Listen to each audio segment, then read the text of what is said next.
అన్న అందరు మీ యొక్క మోకుల్ని ఇడిచిపెట్టేసి మీ గుయ్యి కూడా కాళ్ళకున్నదని కూడా ఇడిచిపెట్టండి.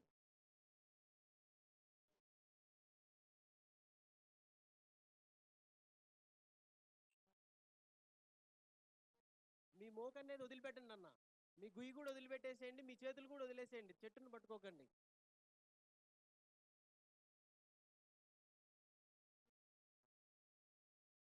అట్లా మెడ మీద తీయకుండా జారిపోయి మధ్యలో కొప్పు తీస్తే మనం దీనికి ప్రత్యేకంగా గాడు కూడా ఇస్తున్నాం సార్, వాళ్ళకి ఏం కాకుండా. కింద పడకుండా ఉండడం వల్ల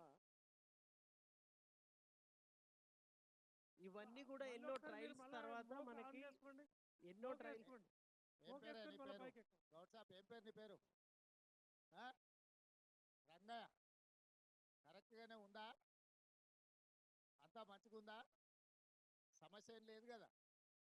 ఇప్పుడు ఆ గుయ్యి పడిపోయే అవకాశం ఏం లేదు ఇంకా.